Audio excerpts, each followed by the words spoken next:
La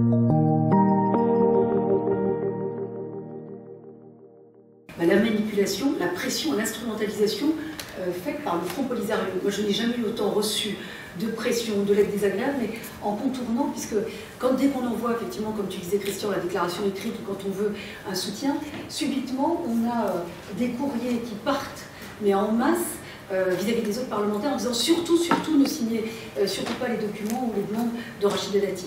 Ça, c'est la première chose. La deuxième chose que j'ai découverte, c'est les moyens déployés, les moyens financiers, matériels du Front Polisario pour contrecarrer toutes les positions marocaines sur tous les sujets. Et moi, j'ai découvert, par exemple, parce que j'ai eu une petite information par un de nos collègues parlementaires, puisqu'il m'a donné quelques documents, c'est des analyses juridiques payées par des grands cabinets d'avocats, et tant que l'analyse ne correspond pas à leur objectif, l'analyse est écartée jusqu'à ce qu'on trouve les analyses de certains juristes qui correspondent à leurs objectifs.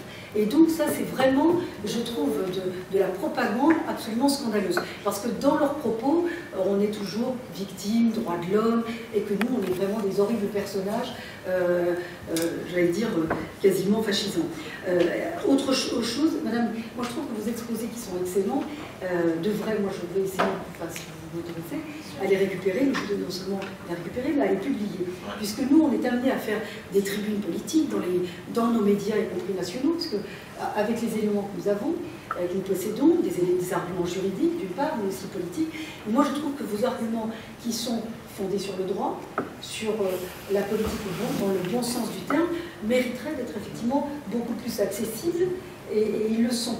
Donc autant se servir de vos arguments, en plus votre réputation n'est pas à faire, donc autant se baser sur votre crédibilité et aussi sur la qualité de vos exposés. Et puis vous disiez, madame, effectivement maintenant on a un choix qui est offert aux Européens, je ne crois pas que ce soit un choix, c'est un devoir qui s'impose aux Européens. C'est juste de réaffirmer le droit, on n'a pas le choix, on n'a pas le choix entre le droit et le non-droit. On a juste le choix de rappeler le droit et de le confirmer. Sinon, c'est la crédibilité des institutions européennes elles-mêmes qui sont en jeu. Si effectivement les institutions européennes, y compris la Cour de justice, ne fait plus de droit, mais fait de la politique politicienne, en disant, comme vous le souvenez, monsieur le professeur tout à l'heure, en disant, il démontre juridiquement que le Maroc est dans son bon droit, mais il conclut à l'inverse, en disant mais quand même, il faut quand même peut-être tenir compte de cette position. Et ça, il faut effectivement le faire remarquer. Alors, Christian, tu disais tout à l'heure que tu avais été effectivement surpris par la radicalité du choix des Marocains de couper court. Moi, ça m'a plutôt plu.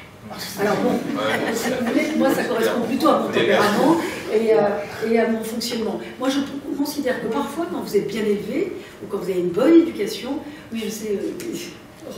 non, je suis pas ton non mais parfois quand on est bien élevé, quand on a une bonne éducation, quand on s'excuse presque de déranger, on considère que c'est une faiblesse. Et comme c'est une faiblesse, on nous met dessus. Et ben non, à un moment donné, il faut être un peu radical, un peu mal élevé, et puis à un moment donné, on se remet autour de la table. Et je pense que cette option-là, moi, ne m'a pas déplu, puisque ça nous a permis de remettre effectivement des arguments sur la table.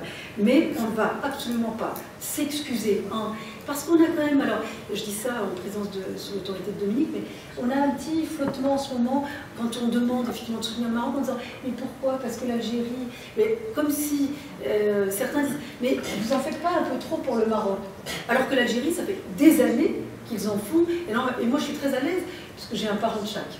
Je suis très à l'aise sur ce sujet, et même vis-à-vis des Algériens, c'est ce que j'essaye de leur expliquer. On n'est pas contre l'Algérie, on veut juste que le droit soit reconnu.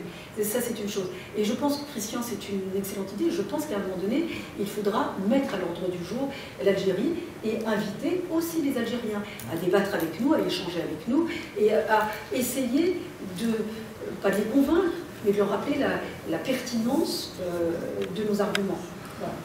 Je vais faire un peu long. Non, mais merci beaucoup, Rachida. Essayer d'être clair. Moi, j'ai